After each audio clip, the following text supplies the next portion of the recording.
luck, have fun. It will be on the Shattered Temple yet again. Can Sheth's favorite map help him this time, or will he get those proxy positions that he so tries hard to avoid? Here we go, jumping right back into it. A second best of three between these two players. Who is going to be taking home that $10,000 first place prize? We have Dignitas Select spawning at the 6 o'clock position as the Yellow Terran, and his opponent, who just took him in a 2-1 best of three, is going to be Team Liquid's very own Sheth as the Red Zerg. Flipped positions from what we saw the first time around. You know, some players even love saying, I like being the player on top. It's easier to attack down. That feels easier for me mentally instead of trying to push up. People just like gravity being on their side. So Sheth in the north position will be scouting with that Overlord to the right. We see the Overlord on 9 popping out. We're seeing yet again Select go for the depot. And if I'm in Select's shoes, what I'm wanting to do is to not do anything too committal in the early game. Hellion pressure, very gentle, but more importantly, a fast second base, I think, is what Select really needs to rely on. Now, one of the things that a lot of players always seem to talk about at events over at MLG is the fact that they have to play so many games over the course of one day. Sheth has played 4 more games over his opponent Select. Is he going to be any more tired going into this, or is he going to be coming off that best of 3 win with a lot more excitement and also just the willingness to play, Sean? You know, I actually think it's more like a curve. You don't want to play a few games. You don't want to play a ton of games. But a middle-ish amount of games is when you're really in the zone, when you're really hitting your stride. That's when a player is finally feeling his hams warmed up. He hasn't suffered the overexhaustion from too many games. If you're sitting around waiting all day, you're just sitting with tension, and more importantly, with cold hands. You haven't gotten the chance to warm up. You feel a little bit out of your element, and if you've played a ridiculous amount of games, definitely the exhaustion will be fighting against you. So in terms of the amount of games played, I'm feeling much more comfortable as Sheth than Select. We have a 15 hatch for Sheth. Hasn't started his pull just yet. Actually, a little bit different. He's all the way up to 18 supply already here. He is cross-map, so maybe he feels a little bit less vulnerable to attacks. Did he forget a pool again?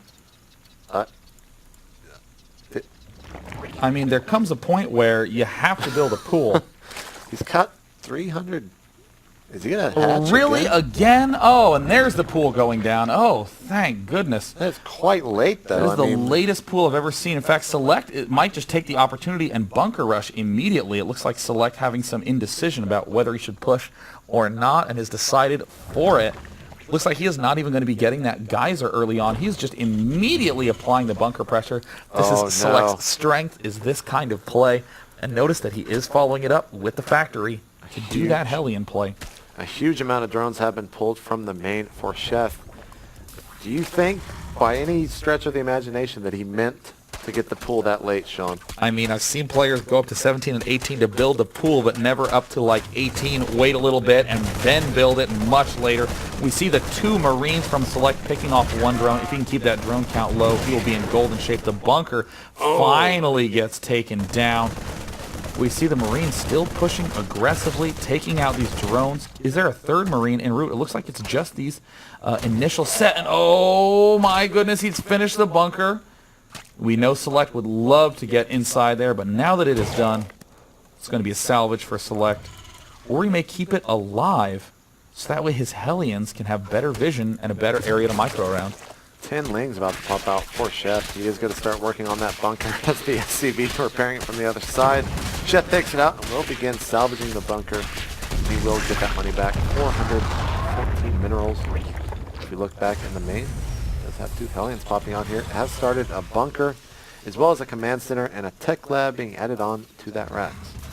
So it looks like Select will be doing the identical pressure that we've been seeing him do all game long. I don't really know who I would say came out ahead in that situation. If I had to choose one, it would probably be Zerg, who just made so many drones at the start of the game, and now doesn't seem to be overreacting too much, but 10 Lings, now that I actually looked at the unit counting station, is kind of a lot. I would have expected Sheth to make 4 and then go all the way back to mass drone production.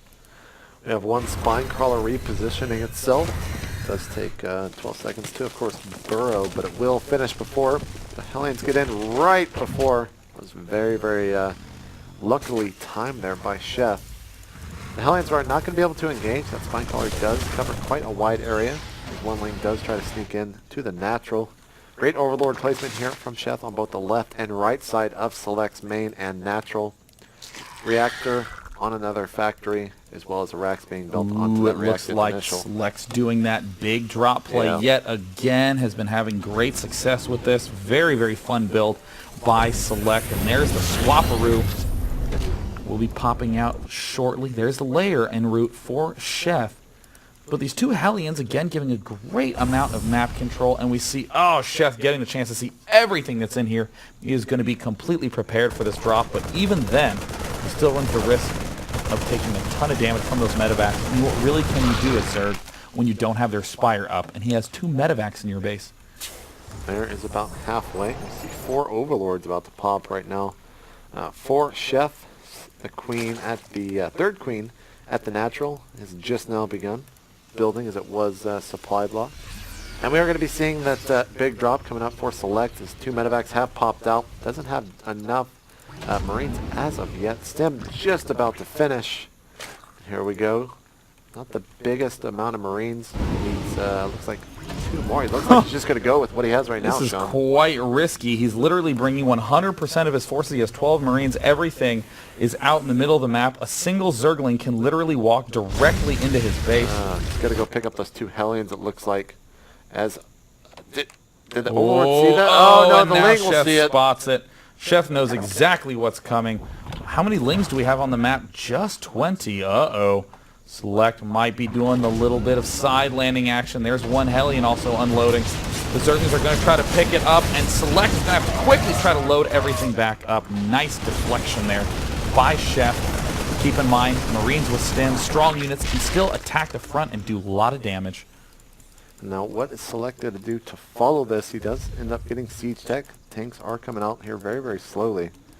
Also is getting that combat show. It looks like a big Stem going into the natural, but uh-oh, the Spinecaller getting a couple shots, and now the Lings are hot on the trail. Thought he was about to lift up, but now he's going to pick off this Overlord. Will not supply block. The Zerg player, he's going to lift back up again and possibly go for another attack. Select is so good about picking off any vulnerability. We saw him against TT1 sniping off any pylon that was at the edge of the map, dealing damage there.